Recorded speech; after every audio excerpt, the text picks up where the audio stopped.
misionero de la obediencia. El padre Tesa desde su infancia había acariciado el sueño de ser misionero y durante los últimos 10 años lo veía como su segunda vocación. Decía que, con la oración, con el silencio y con el estudio, lo había mantenido vivo y esperaba la ocasión para poder realizarlo. Al ser suprimidas las órdenes religiosas, el padre Artini y sus jóvenes religiosos, entre los que estaban el padre Tesa y su compañero Stanislao Carcereri, comprendieron que sus sueños misioneros podían convertirse en realidad. Al poco tiempo tomaron la decisión de pedir al superior general y al consejo la autorización para poner en marcha el proyecto que contaba con la adhesión de los padres Stanislao Carcereri, Luis Tesa, Alfonso Chiarelli y el clérigo José Franceschini. La respuesta de los superiores de Roma fue negativa. En la tradición de la orden camiliana las misiones no tenían un verdadero interés. Pero antes que llegara esta respuesta se había abierto una nueva puerta que modificaba el proyecto misionero inicial. Un sacerdote joven de la diócesis de Verona, Daniel Comboni, llevaba algunos años entregado a la tarea de la evangelizar África. Los 4 religiosos camilos se sintieron atraídos por la idea de incorporarse a la misión africana encontrando en ello un proyecto ya definido en sus líneas generales. Y cuando llegó la respuesta negativa de los superiores de Roma se adhirieron a la propuesta de Daniel Comboni y del obispo Canosa, que les invitaban a dirigir inmediatamente una súplica a la congregación de obispos romana y regulares en la que pedían permiso para ponerse a posición absoluta del obispo de Verona para su seminario de misiones de África Central. Se hicieron todas estas gestiones sin que tuvieran conocimiento de ellas los superiores de los camilos. De hecho, el obispo Canosa y Daniel Comboni exigieron silencio a los 4 jóvenes religiosos desde los primeros contactos que tuvieron con ellos. El obispo asumió la responsabilidad de resolver la cuestión con el gobierno central de la orden camiliana con ocasión de un próximo viaje a Roma. La respuesta llegó el 5 de julio de 1867 y decía que teniendo en cuenta la dispersión de los religiosos, el Papa concede benignamente al obispo de Verona, siempre que dichos religiosos así lo pidan, aceptarlos, para los próximos 5 años bajo su absoluta dependencia y jurisdicción, incluso en razón del voto de obediencia. El rescripto pontificio reducía a los 4 religiosos camilos al estado secular, es decir, a sacerdotes diocesanos totalmente separados del instituto aunque fuera solo temporalmente, lo que estaba en desacuerdo con la intención de participar en el proyecto misionero como hijos de San Camilo.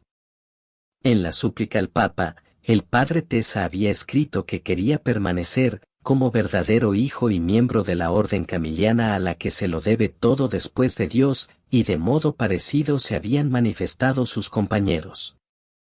En cuanto el padre Artini se enteró del rescripto pontificio, llamó al padre Tesa para tratar el tema y comprendió la buena fe de Luis y no había duda de que se había fiado ciegamente de lo que el obispo le había propuesto y que le aseguraba con su autoridad. Ante estas circunstancias los jóvenes sacerdotes escriben una carta renunciando al proyecto misionero y demostrando un gran amor a la vocación camiliana y al instituto. Por su parte, tanto Daniel Comboni y el obispo de Verona cambiaron los términos del documento romano, aceptando que los camilos colaboraran en la misión con derecho a fundar, una vez en África, una casa de la orden.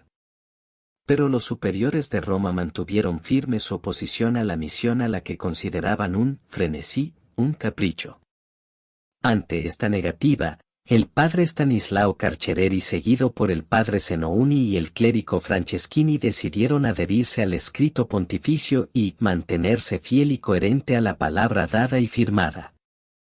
Es así que el 2 de octubre de 1867 Carcereri y sus compañeros parten hacia África, aunque con la amargura de que los superiores, incluido el padre Artini, le negaran su bendición. Por su parte, el padre Tesa eligió el camino de la obediencia a los superiores religiosos, abandonándose a la voluntad del padre Artini, en quien veía manifestada la voluntad de Dios. Lo que más le ayudó en esta decisión fue su modo de entender y practicar el voto de obediencia. Se lee en un escrito de aquel periodo: la voluntad de Dios, esa es mi única guía, el fin exclusivo de mis anhelos, y por ella quiero sacrificarlo todo. Cualquier otra decisión personal y determinada no es ni puede ser mía, sino la de mis superiores.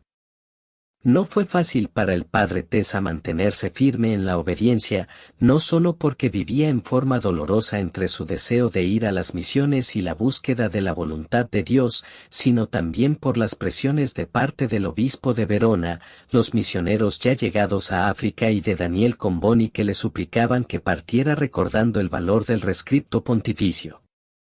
Y por otro lado estaban los que se negaban a que viajara, recordándole su voto de obediencia y la pertenencia a la orden. En medio de este dilema, confió el éxito de su discernimiento a la Virgen María, prometiéndole ir en peregrinación al santuario de la Corona, que se elevaba sobre una roca en una localidad cercana a Verona. Para conseguir la adhesión del padre Tesa, el obispo de Verona, Luigi Canosa, suavizó su tono y en diciembre de 1867 pidió al padre Artini que intercediera ante los superiores de Roma, pero al recibir una respuesta negativa aconsejó al padre Tesa viajar a la ciudad papal. Realizó el viaje a finales de abril de 1868, cuando llegó a Roma la comunidad camiliana lo recibió con frialdad e incluso con cierto gesto de hostilidad. El padre Tesa se dio cuenta que también en Roma había diferentes opiniones en relación con la misión de África. La congregación de Propaganda Fide era contraria a que fueran, mientras que el Papa, con quien se encontró en una audiencia privada 22 de mayo, le recomendaba que obedeciera el rescripto. Animado por las palabras del pontífice, el padre Tesa volvió a Verona el 30 de mayo, casi seguro de que podía ir a las misiones. Sin embargo, llegando a esa ciudad recibió noticias negativas de la misión en el Cairo, lo que moderaría su ardor misionero. Monseñor Canosa, en su calidad de visitador apostólico, quiso presionar al padre Tesa tratando de convencerlo de que fuera a África en febrero de 1869 con Daniel Comboni, que en el intermedio había regresado a Europa. Cuando la madre de Luis se enteró de este deseo, intervino ante el padre Guardi y le pidió que llamara a su hijo a Roma, por lo que viajó nuevamente, pero esta vez se sintió acogido fraternalmente, sobre todo por el padre Guardi. Estando en Roma, el padre Tesa presentó formalmente una carta manifestando su renuncia formal a la obligación del rescripto papal. La carta fue aceptada y comunicada a Monseñor Canosa, quien al final aceptó el veredicto de la congregación romana. Su vuelta a Verona fue corta. Como la ley italiana exigía el reclutamiento militar de los seminaristas, el padre Tesa recibió la orden de ir a Roma para acompañar a 3 clérigos como su formador. Con este tercer viaje a Roma el julio de 1869, se cierra otro capítulo de la vida del padre Tesa, y es el alejamiento definitivo de Verona y de tantas personas con las que había compartido una parte de su existencia. La separación del padre Artini fue lo más doloroso, ya que por diversas circunstancias no lo volvería a ver. El 7 de marzo de 1872 fallecía el padre Artini, y de este modo terminaba una larga relación de amistad, cargada de sentimiento de estima recíproca y orientada al logro de generosos ideales apostólicos.